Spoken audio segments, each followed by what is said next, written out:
Hello friends, हम बात कर रहे थे दैनिक जीवन में रसायन लेसन की, जिसके अंदर अपन बात कर रहे थे अम्ल की, क्षार की और लवण की, जिसमें अम्ल क्षार के बारे में अपन बात कर चुके थे और लवण के बारे में हम बात कर रहे थे, जिसके अंदर अपन ने देखा था उदासीन लवण, अम्लीय लवण और क्षारीय लवण। ये अपन ने लवण के प्रकार देखे थे, जिसके अंदर उदासीन लवण जो था उस टाइप उदासीन लवण को अपन देख चुके थे। अब अपन बात करेंगे अम्लीय लवण के बारे में। तो आज का अपना हेडिंग होगी अम्लीय लवण।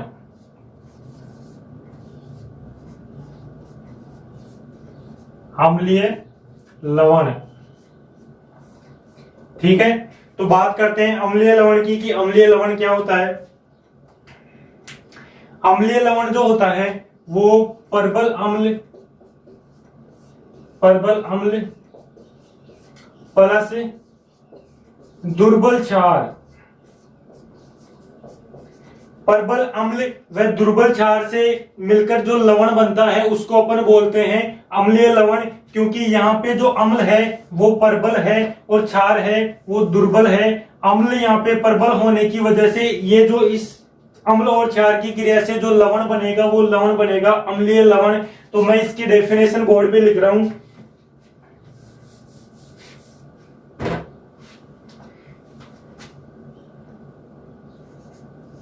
वे लवण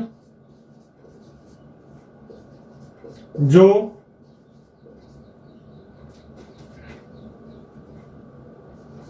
परबल अम्ल, वे लवण जो परबल अम्ल व दुर्बल क्षार, परबल अम्ल व दुर्बल क्षार से बने होते हैं,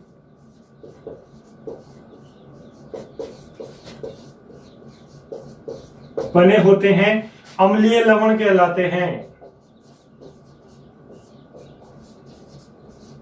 अम्लीय लवण कहलाते हैं। तो अम्लीय लवण क्या हो गए? जो परबल अम्ल व दुर्बल क्षार से बने होते हैं। बात करते हैं इनके एग्जांपल्स के बारे में कि अम्लीय लवण को का एग्जांपल की बात करते हैं अपन। तो देखते हैं कि एक तो होता है परबल अम्ल। तो परबल अम्ल अपन ले लेते हैं। यहाँ पे HCl जो होता है वो एक प्रकार का परबल अम्ल होता है, हाइड्रोक्लोरिक अम्ल HCl। और बात करते हैं दुर्बल अम्ल की। तो दुर्बल अम्ल अपन ले सकते हैं NH4OH। अमोनियम हाइड्रोक्साइड जो होता है वो एक प्रकार का दुर्बल अम्ल होता है। ये है यहाँ पे परबल अम्ल, और NH4OH जो होता है वो होता है दुर्बल क्षार,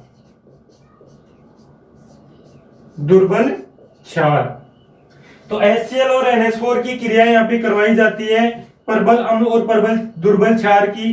तो यहाँ पे बनेगा NH4Cl प्लस H2O। यहां से H2O जो होता है वो बाहर निकल जाता है, बचता है NH4 और Cl। तो NH4Cl जो होता है वो होता है अमोनियम क्लोराइड, जो एक प्रकार का अम्लीय लवण होता है। अम्लीय लवण ये होता है अमोनियम क्लोराइड,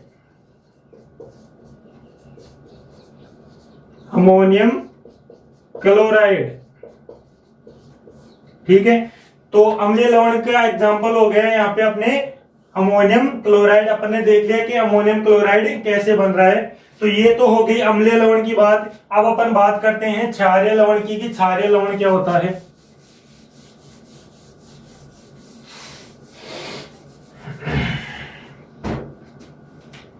क्षारीय लवण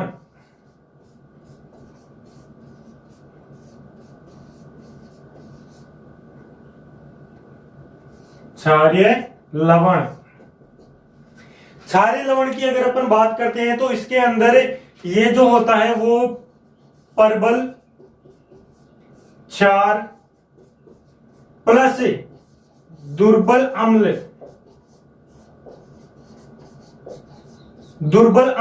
प्लस परबल क्षार से मिलकर जो लवण बनते हैं उसको अपन बोलते हैं क्षारीय लवण। तो इसकी डेफिनेशन अपन देखते हैं।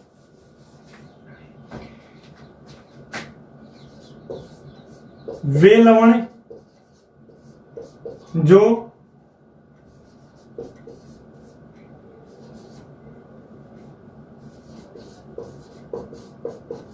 दुर्बल अम्ल व परबल क्षार से बने होते हैं।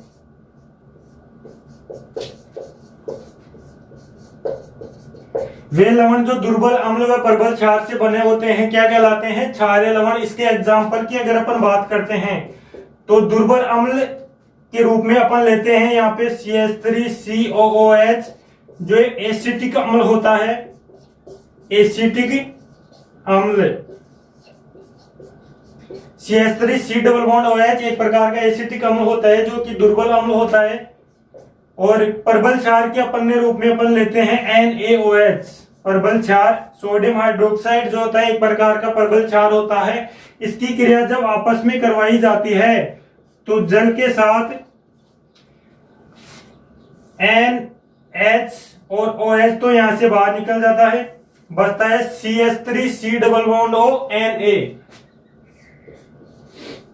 CH3COO Na ये एक प्रकार का क्षारीय लवण होता है। इसको बोलते हैं sodium acetate. Sodium acetate, sodium acetate. तो यहां तक तो बात होगी अम्ल की, क्षार की और लवण की। लवण के अंदर एक वर्ड आता है क्रिस्टलन जल। कि क्रिस्टलन जल क्या होता है, इसकी छोटी सी डेफिनेशन है। ये डेफिनेशन बता के हम अम्ल, क्षार और लवण का इंट्रोडक्शन यहाँ पे कंप्लीट करते हैं।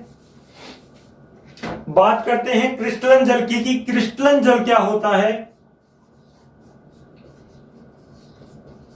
क्रिस्टलन जल, देखिए क्रिस्टलन जल क्या होता है। लवण जो होता है ना, लवण इसके इकाई सूत्र में, लवण के इकाई सूत्र में यदि जल के अणुओं की संख्या जोड़ दी जाती है, जल के अणुओं की निश्चित संख्या, जल के अणुओं की निश्चित संख्या अगर जोड़ दी जाती है तो ये जो जल के अणुओं की निश्चित संख्या है उसे बोलते हैं क्रिस्टलन जल। तो इसकी डेफिनेशन होगी कि लवण के अंदर, लवण के इकाई सूत्र में, लवण के इकाई सूत्र में जल के अणुओं की निश्चित संख्या को क्रिस्टलन जल बोला जाता है। वापस से सुनिए, लवण के इकाई सूत्र में, लवण के इकाई सूत्र में उपस्थित जल के निश्चित अणुओं की संख्या को क्रिस्टलन जल बोला जाता है। तो इसकी डेफिनेशन मैं बोर्ड पे लिख देता हूं यहाँ पे कि क्रिस्टलन जल की डेफिनेशन, लवण के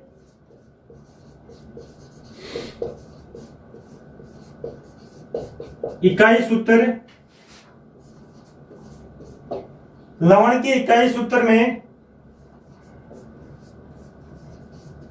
जल के अणुओं की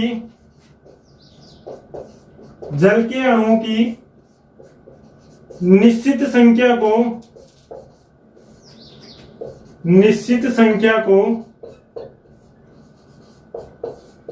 लवण के इकाई सूत्र में जल के अणुओं की निश्चित संख्या को क्रिस्टलन जल कहते हैं।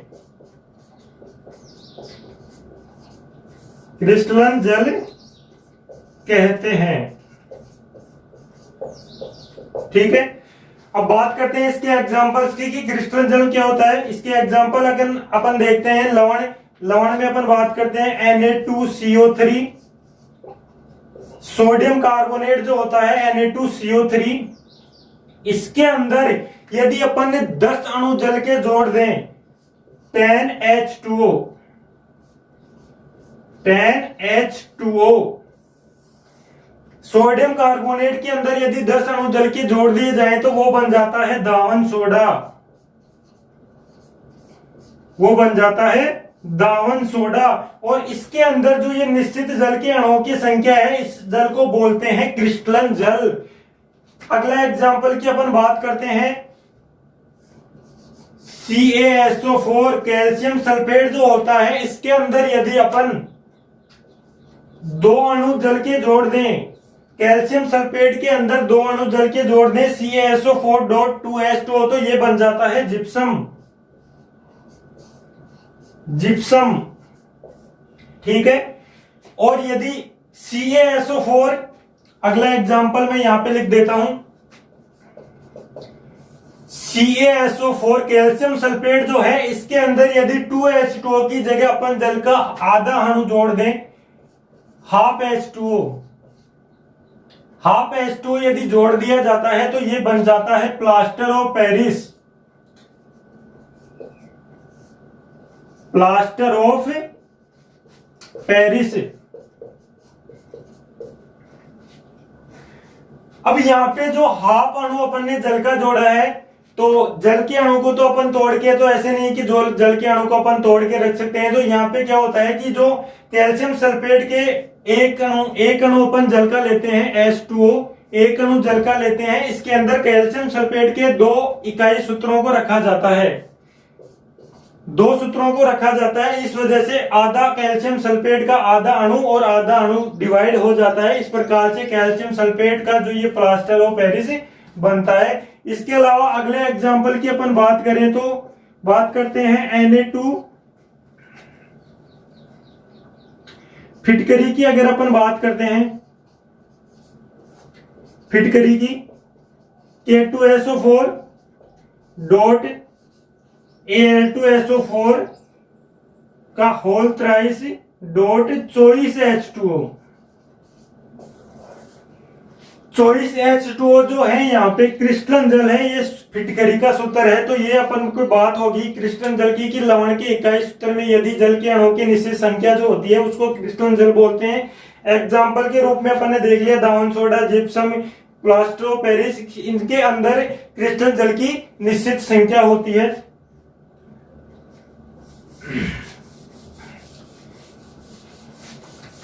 तो ये बात हो गई अम्ल, क्षार और लवण के इंट्रोडक्शन यहाँ पे कंप्लीट हो जाता है। तो यहां तक जो अपने बात की है वो तो बात होगी उस समय की जब हमारा रसायन विज्ञान इतना विकसित नहीं हुआ था। लेकिन इन सब परिभाषाओं के आधार पर तो केमिस्ट्री टिकने वाली नहीं थी। तो बाद में क्या है, अलग अलग वैज्ञानिकों ने अम्ल क्षार की अलग अलग परिभाषाएं दी। सबसे पहले आए आर्हेनियस। तो अपन यहाँ पे स्टार्ट करने वाले हैं आर्हेनियस संकल्पना, एसिड और सोल्ट की आर्हेनियस, एसिड और बेस की आर्हेनियस संकल्पना। तो यहां पे अपनी हेडिंग होगी आर्हेनियस संकल्पना। आर्हेनियस संकल्पना।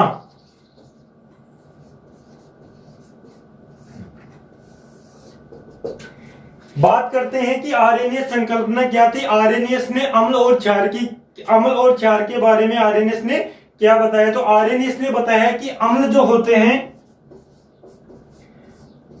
होते हैं वो H+ देते हैं कि वे पदार्थ जो जल में जलीय विलयन में अपघटित होकर H+ आयन देते हैं, जलीय विलयन में अपघटित होकर H+ आयन देते हैं, वो तो होते हैं अम्ल। और क्षार क्या होते हैं, जो जलीय विलयन में अपघटित होकर OH- हाइड्रोक्सिल आयन देते हैं, OH- आयन देते हैं, वो क्या होते हैं, क्षार होते हैं।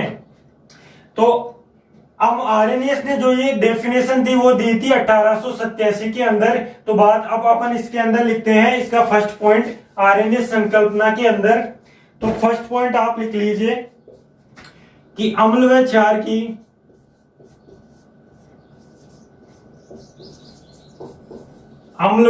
की परिभाषा, अम्ल व क्षार की परिभाषा सर्वप्रथम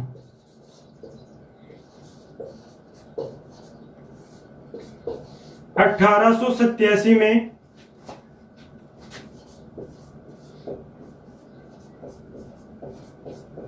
आर्हेनियस ने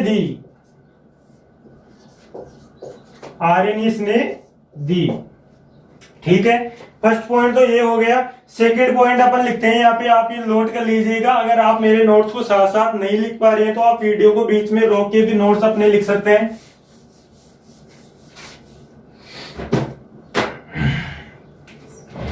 अब बात करते हैं इसकी डेफिनेशन की कि आर्हेनियस ने अम्ल और क्षार की क्या डेफिनेशन दी। तो देखिए आर्हेनियस के अनुसार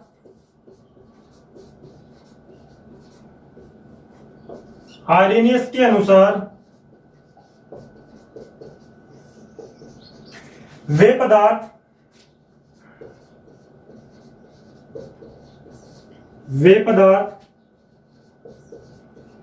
जो जलीय विलयन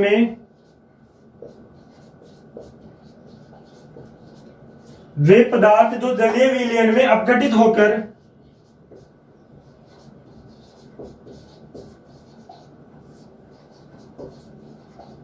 अपघटित होकर हाइड्रोजन आयन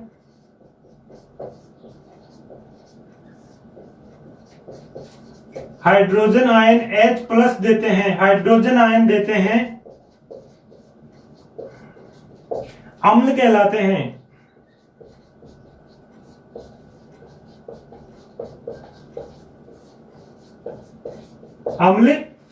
हैं। तो ये तो बात हो गई अम्ल की कि वे पदार्थ जो जलीय विलयन में अपघटित होकर हाइड्रोजन आयन देते हैं अम्ल कहलाते हैं, तथा वे पदार्थ जो जलीय विलयन में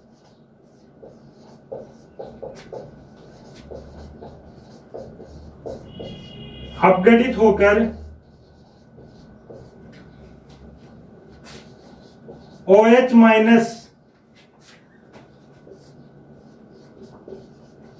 हाइड्रोक्सिल आयन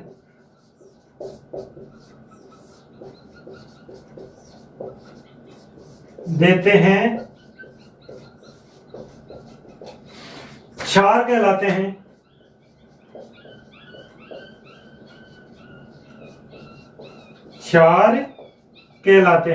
तो ये हो गई आरएनएस के अनुसार अम्ल और क्षार की डेफिनेशन की वे पदार्थ जो जलीय विलयन में H+ आयन देते हैं, वो तो होते हैं अम्ल, और वे पदार्थ जो जलीय विलयन में अपघटित होकर OH- आयन देते हैं वो होते हैं क्षार। यानी कि आरएनएस के अनुसार अम्ल और क्षार जो होते हैं यहाँ पे दोनों डोनर होते हैं, दाता होते हैं। एक तो H+ आयन डोनेट करता है और दूसरा होता है वो OH- आयन डोनर होता है। ठीक है। इसके बाद अपन बात करते हैं अम्ल के कुछ एग्जांपल्स के बारे में, फिर अपन बात करेंगे क्षार के एग्जांपल। इससे पहले सबसे पहले अपन देखेंगे इसमें अम्ल के उदाहरण।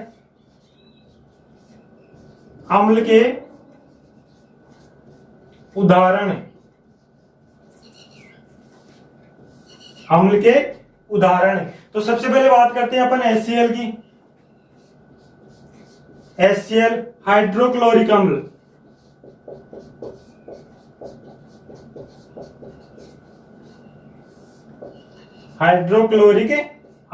HCl जो होता है, मैं यहाँ पे AQ लिख रहा हूं। AQ का मतलब होता है एक्वस, मतलब जलीय विलयन में HCl H+ और Cl- आयन देता है। एक्वस का मतलब होता है जलीय विलयन में AQ, जिसको शॉर्ट में मैंने लिखा है। तो HCl क्या है, जल में H+ आयन दे रहा है, इसका मतलब HCl क्या हो गया, अम्ल हो गया। इसके बाद अपन बात करते हैं HNO3 की। HNO3 जो होता है वो होता है नाइट्रिक अम्ल।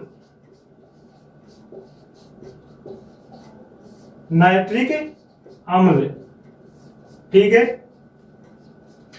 HNO3 को अधिक जलीय विलयन में अपघटित करवाया जाता है तो ये H+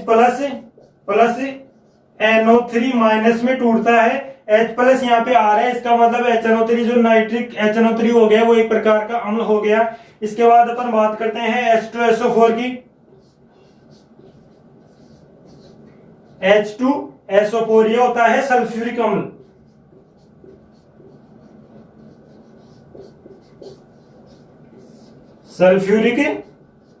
की H2SO4 को यदि जल में अपघटित करवाया जाता है तो ये बनता है 2H+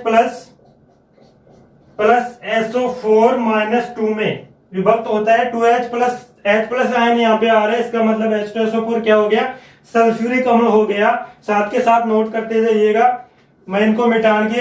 अब एग्जांपल्स के नीचे अपन लिखते हैं, इसके अंदर एग्जाम्पल्स जो लिखे हैं इसके नीचे अपन लिखेंगे कि ये सभी अम्ल हैं। ये सभी अम्ल हैं, क्योंकि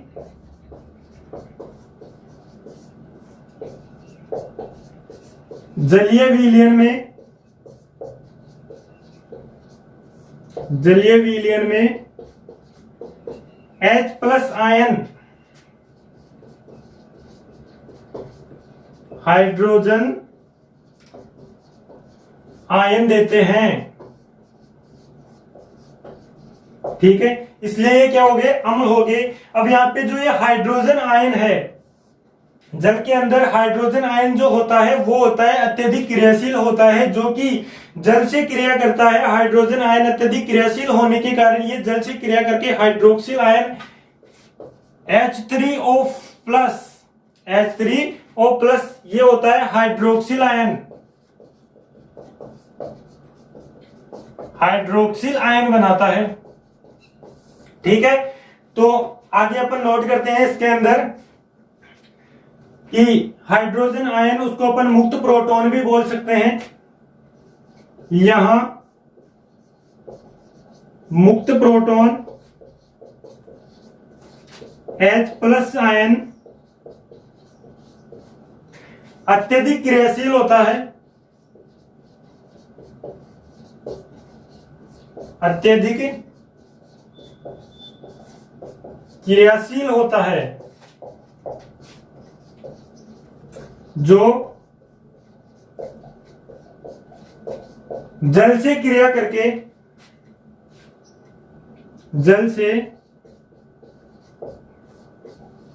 क्रिया करके हाइड्रोक्सिल आयन बनाता है।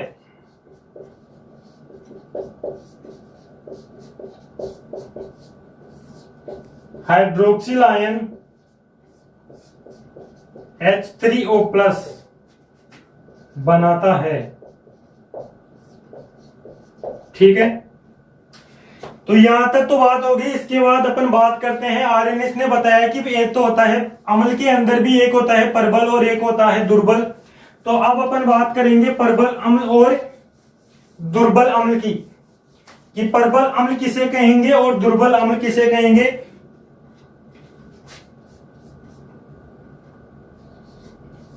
प्रबल अम्ल, आर्यनिस के अनुसार प्रबल अम्ल क्या होते हैं, जो जलीय विलयन में पूर्णतया आयनित हो जाते हैं। वे अम्ल जो जलीय विलयन में पूर्णतः आयनित हो जाते हैं प्रबल अम्ल कहलाते हैं। जो जलीय विलयन में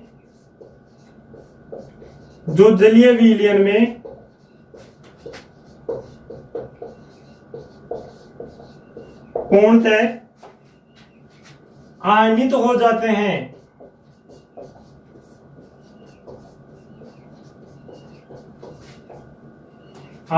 जाते हैं, प्रबल अम्ल कहलाते हैं।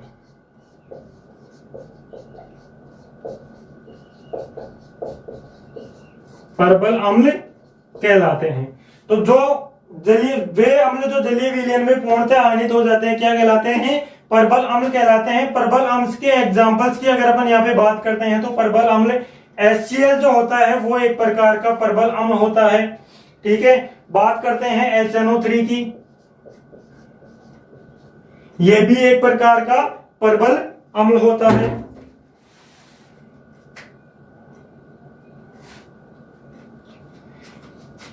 एक होता है H2SO4, हाइड्रोक्लोरिक अम्ल भी प्रबल अम्ल होता है। HNO3 जो होता है नाइट्रिक अम्ल, ये भी प्रबल अम्ल होता है। सल्फ्यूरिक अम्ल भी एक प्रकार का प्रबल अम्ल होता है। तो इसके बाद अपन बात करेंगे दुर्बल अम्ल की, कि दुर्बल अम्ल क्या होते हैं।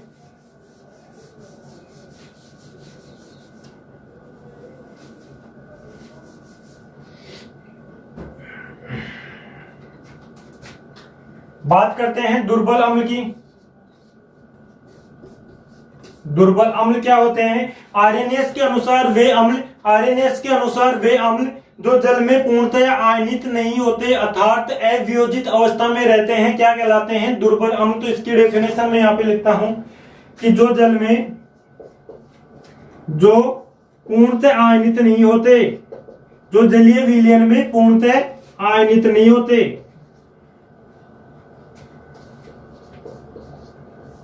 आयनित नहीं होते वे अम्ल जो जलीय विलयन में पूर्णतः आयनित नहीं होते क्या कहलाते हैं? दुर्बल अम्ल कहलाते हैं। दुर्बल अम्ल के अपन एग्जांपल्स की अगर बात करते हैं तो इसके अंदर होता है दुर्बल अम्ल एसिटिक अम्ल CH3 C double bond OH। Acetic अम्ल जो होता है वो एक प्रकार का दुर्बल अम्ल होता है।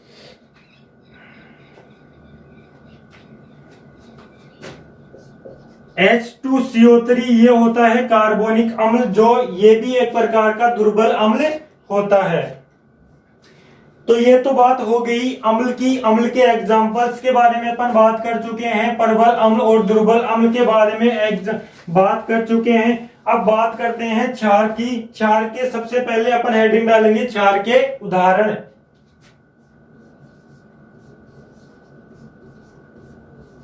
क्षार के उदाहरण।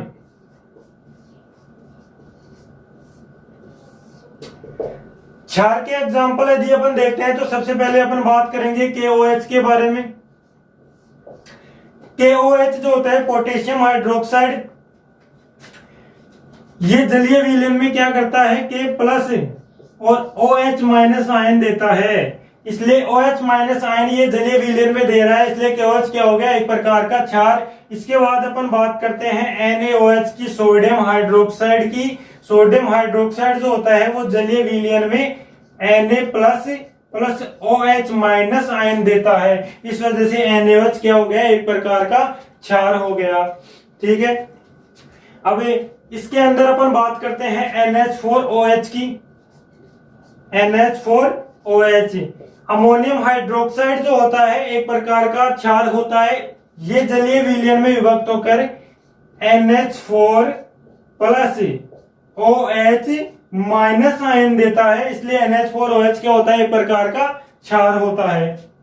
ठीक है, एग्जाम्पल्स को मैं यहां से मिटा रहा हूं। एग्जाम्पल के नीचे अब अपन लिखेंगे आगे अगला पॉइंट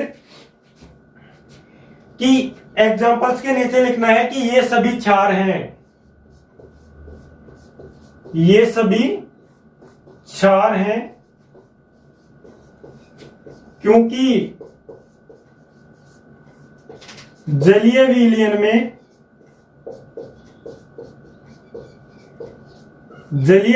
में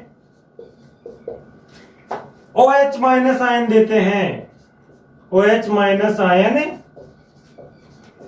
देते हैं, इसलिए ये होते हैं क्षार, इसलिए अपन इनको क्षार बोलते हैं। अब अपन बात करते हैं प्रबल क्षार और दुर्बल क्षार की। जिस तरीके से अपने बात की थी प्रबल अम्ल और दुर्बल अम्ल की, उसी तरीके से अपन हेडिंग डालेंगे अगली प्रबल क्षार की, कि प्रबल क्षार कौन से होते हैं, प्रबल क्षार क्या होते हैं। तो प्रबल क्षार क्या होते हैं वही डेफिनेशन हो जाएंगी इनकी, कि वे क्षार जो जलीय विलयन के अंदर पूर्णतः आयनित हो जाते हैं, क्या कहलाते हैं? प्रबल क्षार। जो पूर्णतया आयनित हो जाते हैं, पूर्णतया आयनित हो जाते हैं, आयनित हो जाते हैं। वे क्षार जो जलीय विलयन में पूर्णतः आयनित हो जाते हैं क्या कहलाते हैं? प्रबल क्षार कहलाते हैं। प्रबल क्षार में अगर अपन एग्जांपल्स की बात करते हैं तो NaOH जो होता है एक प्रकार का प्रबल क्षार होता है, KOH जो होता है ये भी एक प्रकार का प्रबल क्षार होता है।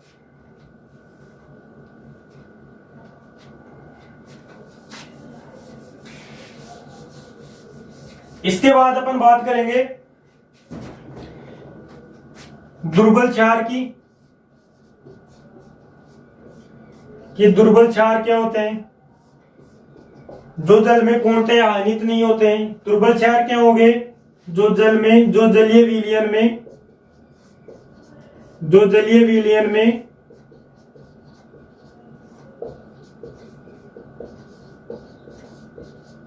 पूर्णतया आयनित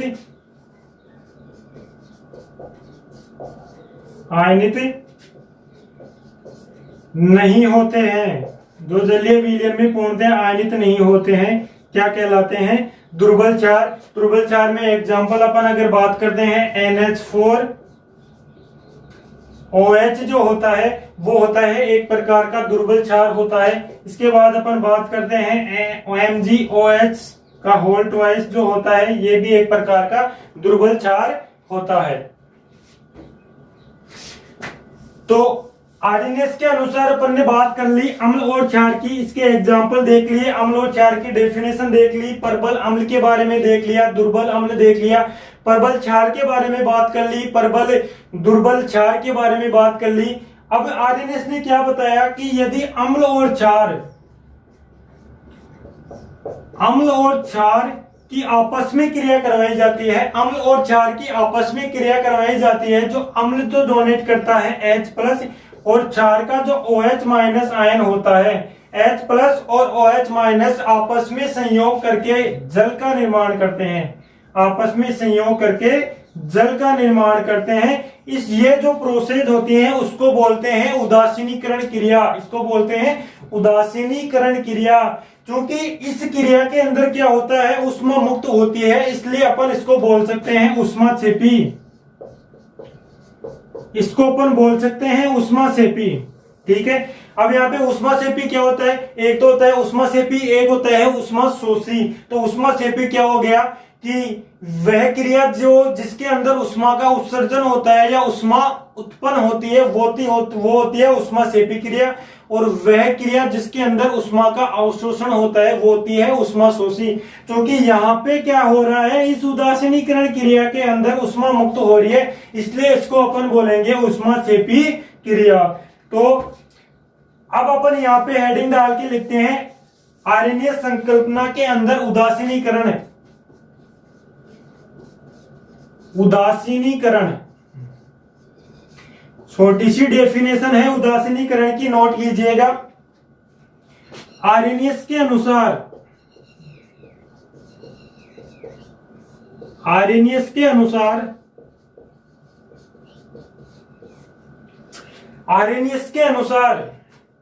यदि अम्ल व क्षार की क्रिया करवाई जाती है, क्षार की क्रिया करवाई जाती है, तब H+ व OH- आयन आपस में संयोग करके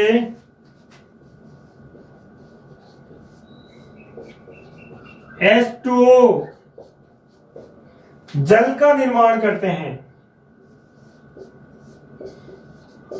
जल का निर्माण करते हैं। आर्हेनियस के अनुसार यदि अम्ल व क्षार की क्रिया आपस में करवाई जाती है तब H+ व OH- आयन आपस में संयोग करके H2O का निर्माण करते हैं, इसे उदासीनीकरण क्रिया कहते हैं। इसे उदासीनीकरण क्रिया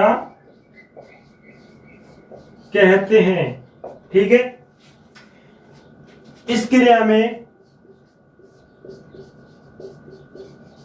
क्रिया में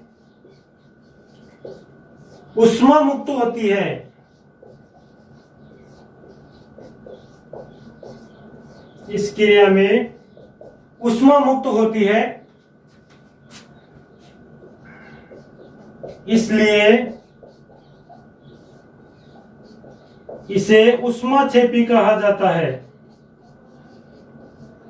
इसलिए इसे ऊष्माक्षेपी कहा जाता है। ठीक है, तो ये होगी उदासीनीकरण की। आर्हेनियस के अनुसार आर्हेनियस ने क्या कहा कि यदि अम्ल व क्षार की क्रिया आपस में करवाई जाती है तब H+ व OH- आयन आपस में संयोग करके जल का निर्माण करते हैं, इसे उदासीनीकरण कहते हैं। और इस उदासीनीकरण क्रिया के अंदर उष्मा मुक्त होती है, इसलिए इसके क्या बोलते हैं, उष्माक्षेपी कहा जाता है। तो ये कंप्लीट बात होगी आरएनएस संकल्पना की कि आरएनएस ने अम्ल और क्षार की जो डेफिनेशन दी, अम्ल और क्षार के एग्जांपल्स की अपन ने बात कर ली। अब बात करते हैं कि आरएनएस ने तो बता दिया कि H+ जो देते हैं वो अम्ल होते हैं और OH- जो देते हैं वो क्षार होते हैं। लेकिन क्या हो कि यदि किसी अम्ल के अंदर H+ आयन हो ही नहीं तो उसकी स्पष्ट व्याख्या किस प्रकार से अपन करेंगे। यदि किसी पदार्थ में OH- आयन नहीं है तो क्या वो क्षार नहीं होगा, ऐसा नहीं होता है। तो एक एग्जांपल की अगर यहाँ पे अपन बात करते हैं BF3। BF3 जो होता है एक प्रकार का अम्ल होता है।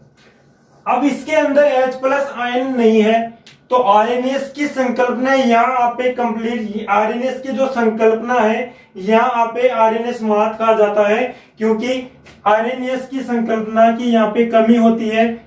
अम्ल जो BF3 जो होता है उसमें H+ आयन नहीं होता है, फिर भी ये अम्ल होता है। तो अब अपन बात करते हैं आरएनएस की सीमा की, कि आरएनएस की क्या सीमा है, आरएनएस की क्या कमी है। हेडिंग डालेंगे सीमाएं। इसके अंदर लिखेंगे कि वे अम्ल जो H+ आयन देते हैं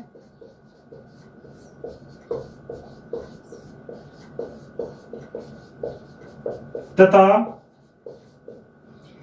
वे क्षार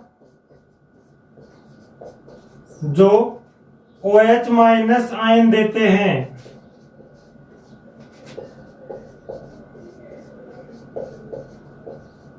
उनकी व्याख्या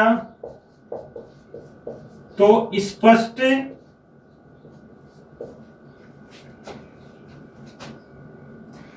वे अम्ल जो H+ आयन देते हैं तथा क्षार जो OH- आयन देते हैं उनकी व्याख्या तो स्पष्ट हो जाती है,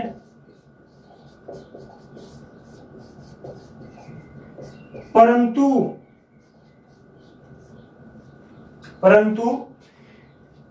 H+ आयन विहीन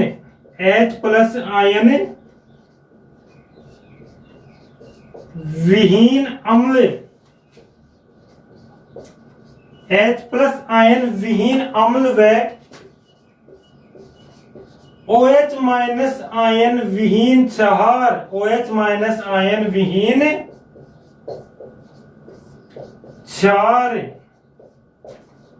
की व्याख्या स्पष्ट रूप से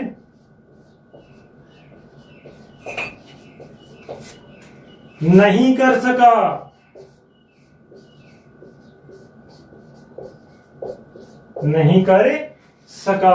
तो ये बात होगी आरएनएस संकल्पना, यहाँ पे कंप्लीट हो जाती है। आज के लिए इतना काफी है। कल अपन देखेंगे अम्ल और क्षार की ब्रोंस्टेड एंड लोरी संकल्पना। Thank you.